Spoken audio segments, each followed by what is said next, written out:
Olá, tudo bem? Sejam bem-vindos a mais uma videoaula de língua portuguesa. Nós já nos conhecemos, eu sou a professora Joyce e a gente vai terminar aí o estudo do material 3, que aborda justamente as fake news. Lembra-se do que é uma fake news? São notícias falsas, né? Notícias que são divulgadas aí, que são falsas, que não têm informações verdadeiras. Nós fizemos aí a leitura de alguns textos na aula anterior e eu deixei duas atividades para vocês fazerem, de dois textos diferentes. Vocês fizeram? Espero que tenham feito. Ah, não fez? Espere um pouquinho, vai lá, faça essa atividade e volta aqui porque nós já vamos corrigi-las, tá? Então, no primeiro aí, olha, questões aí que estavam lá na página 5, era daquele texto que falava como que são as consequências das fake news na área da saúde, da pandemia. Lembra-se disso? Então, olha, primeira pergunta. O que o autor afirma ser a causa do aumento de fake news na saúde? O que você colocou? Você colocou isso aqui, que com a pandemia, né, do novo coronavírus, as notícias falsas, elas aumentaram. Porque é o assunto mais comentado e aí, infelizmente, junto por ser um assunto mais comentado, acaba vindo também uma série de notícias falsas, tá? Segundo o texto, quais as principais informações falsas disseminadas com relação ao novo coronavírus? Que tipo de notícia, de informação que é falsa que a gente encontra com muita frequência? As principais informações seriam relacionadas aí com as indicações de procedimentos para eliminar a doença. É fácil, né? Faça isso que você vai ficar bem, que vai ficar com saúde, né? Pela promoção de medicamentos sem eficácia provada. A gente tem o que mais a gente vê é isso. Toma tal e tal remédio, né? Que olha, você vai sarar. Eu tomei e fiquei bem, mas não tem eficácia nenhuma e pode até comprometer a sua saúde. Ou por recomendações de comportamentos que são mais prejudiciais do que benéficos.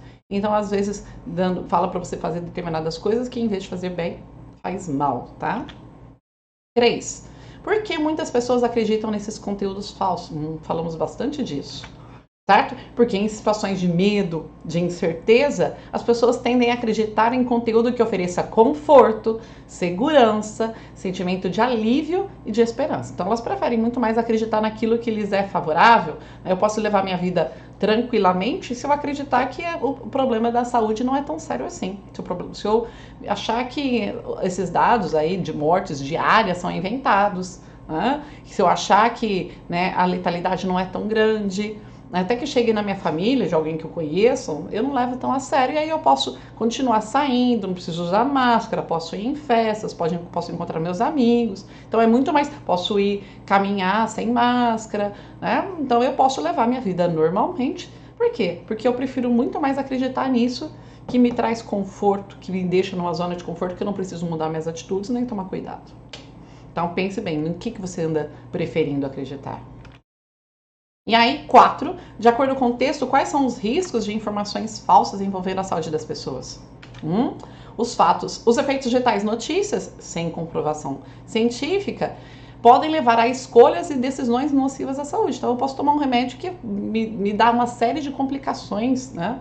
Tem pessoas que foram já hospitalizadas porque tomaram remédio que não tem comprovação e que aí uma carga, ele foi feito para outra doença e quando ele é tomado aí para Covid, uma alta carga, né, numa alta dose, vai fazer muito mal para o meu organismo, certo? Com danos graves ou até mesmo irreversíveis. Tem quantas pessoas que às vezes não se cuidam e acabam morrendo.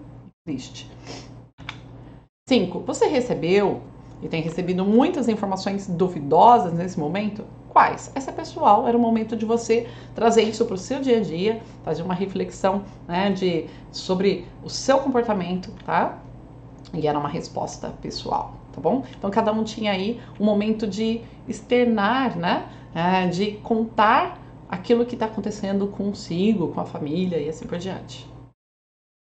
E agora eram questões do outro texto, sobre a charge. Lembra? Sobre o duplo sentido aí de viralizar? Né? Explica os dois sentidos da palavra viralizar de acordo com o contexto em que está inserido. Então, essa ambiguidade, esse duplo sentido, é o que gera o humor aí na charge, tá? Então, quais eram? Então, na internet, olha, o sentido de viralizar seria algo que é compartilhado muitas vezes, certo? É algo que se espalha rapidamente, fazendo sucesso.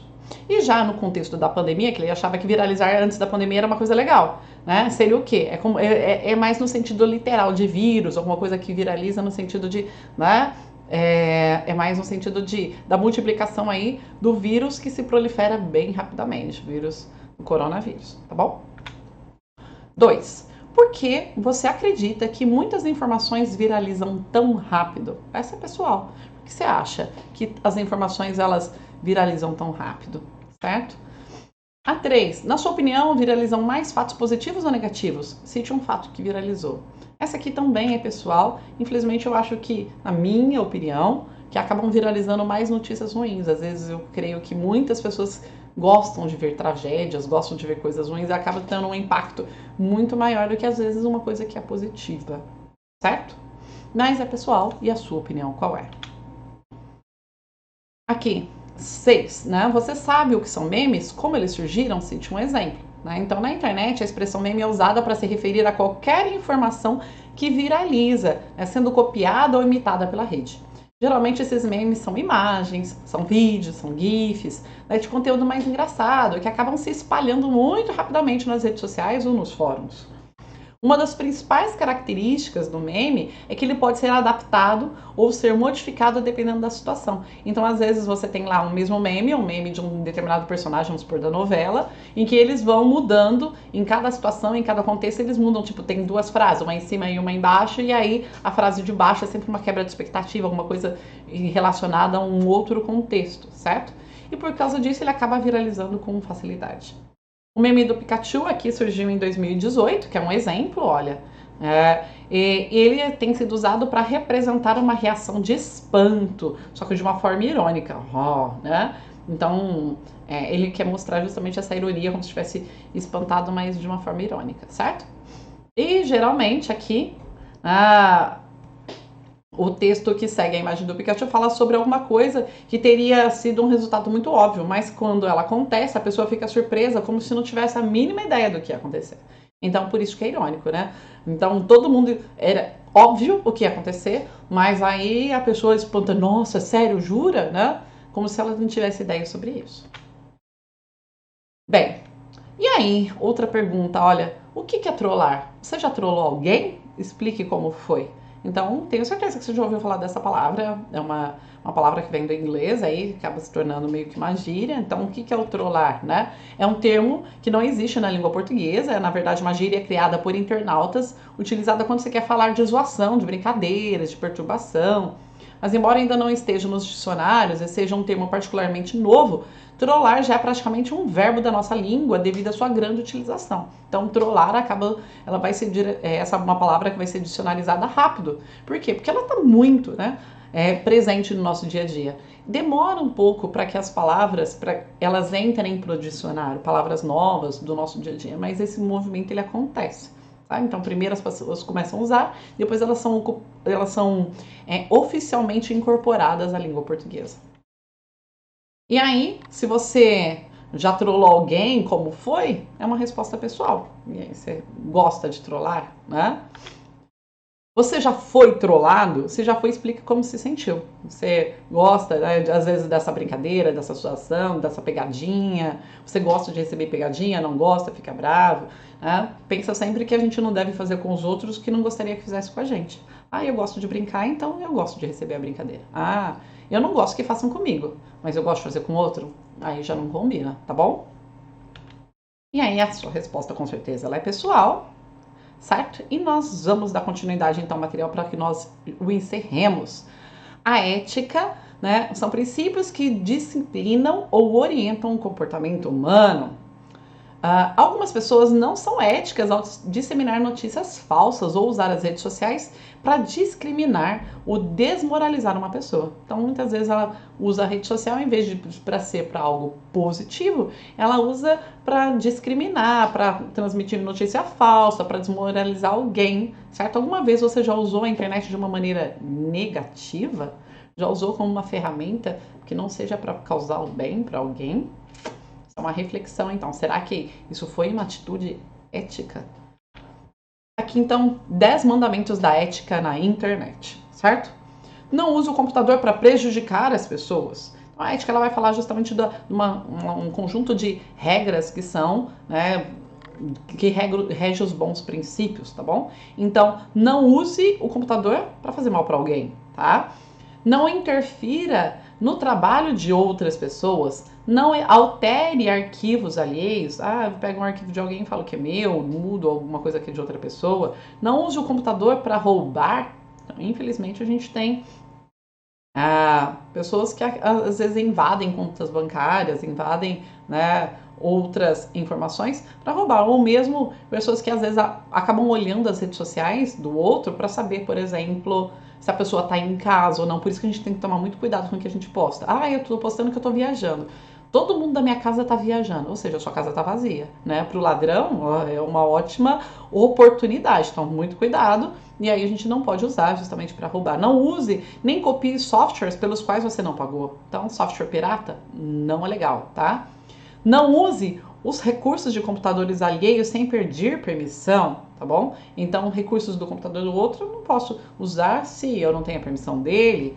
Não se aproprie de ideias que não são suas. Então, você pega lá, copia uma coisa, uma frase de alguém e fala que é sua. Ou você não fala, ó, essa foto não é minha, essa foto faz a referência, mostra qual é a fonte, diga de quem é, não se aproprie, porque isso é plágio, né? Copiar uma ideia de alguém e falar que é sua. Pense nas consequências sociais causadas pelo que você escreve, né? Aquilo que eu escrevo, né, na internet, nas redes sociais, ela fica permanentemente gravada. Às vezes eu posso querer apagar depois e não tem volta, né? Se alguém já printou aquilo, se alguém já teve acesso, não dá para apagar. Então eu tenho que ter muito cuidado com aquilo que eu posto, tá bom? Use o computador de um modo que demonstre consideração e respeito. Então sempre prezando pelo respeito ao outro. Respeito é bom e todo mundo gosta, é ou não é verdade? E aí, para nós encerrarmos, agora é a hora de escrever, certo? Vocês vão produzir um texto, vão escrever, fazer uma redação aí.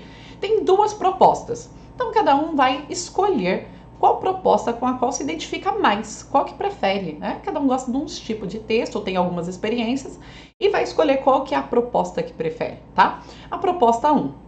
Como você lida com essas informações que recebe? Escreva seu depoimento com relação às notícias falsas. Se você já transmitiu alguma fake news, alguma notícia falsa, se você foi já vítima de alguma, certo? Produza um texto e aproveite para dar dicas de como estar atento ao que recebe e não compartilhar sem ter certeza da veracidade da informação. Então escreva aí, na sua experiência. A gente falou tanto de fake news, e aí? Quais fake news com as quais você já se deparou? Você já caiu, acreditou em alguma delas? Você já compartilhou? Você já alertou alguém sobre isso? Fala da sua experiência, mais do que isso, dê as dicas do que você aprendeu no material. Como identificar então? Que dicas você daria para que ninguém caia numa fake news? O que você aprendeu então com os textos? Põe aí, depois não se esqueça de revisar o texto, certo? E mandar para o seu professor. Agora, a proposta 2 é uma proposta diferente, né? Escreva um texto opinativo em prosa. Enquanto o primeiro texto você ia falar da sua experiência, um relato, né, do que aconteceu com você e, além disso, dar dicas para o outro, esse aqui não. Você vai discutir o assunto, você vai dar a sua opinião. Expõe o seu ponto de vista de acordo com o tema, a ética na internet. Será que as pessoas estão usando a internet com ética? Eles estão respeitando os outros? Tendo princípios morais, aí se esperasse que alguma pessoa correta de bem faria, tá? Procure, ao escrever, refletir acerca de algumas questões. Eu utilizo as redes sociais para prejudicar alguém? Então reflita sobre isso. Discrimino ou desmoralizo alguém publicamente? Será que eu vou lá e faço, né, afirmações para desmoralizar alguém nas redes sociais? Utilize a norma padrão e não se esqueça de dar um título coerente ao seu texto. Então usa a norma padrão, respeite todas aquelas regras gramaticais, escreva um texto, né, mais formal e coloque um título coerente. Mais uma vez, depois sempre que você escrever um texto, você tem que fazer a revisão desse texto. Revise com muito carinho, com muita atenção, né? Verifique se tem palavras repetidas, leia várias vezes, veja se tem palavras escritas de maneira errada, faltando acento. Como que você pode fazer? Às vezes repetições de palavras, vai riscando, troca por sinônimos, troca por pronomes, certo? Deixa o seu texto bem legal e aí você pode mandar para o seu professor. Aqui aqui nós encerramos então. Espero que vocês tenham gostado do estudo do material 3, que foi interessantíssimo. E a gente se vê então já na semana que vem, né, com o estudo do material 4, tá bom? Um beijo, até mais, a gente se vê, tchau, tchau!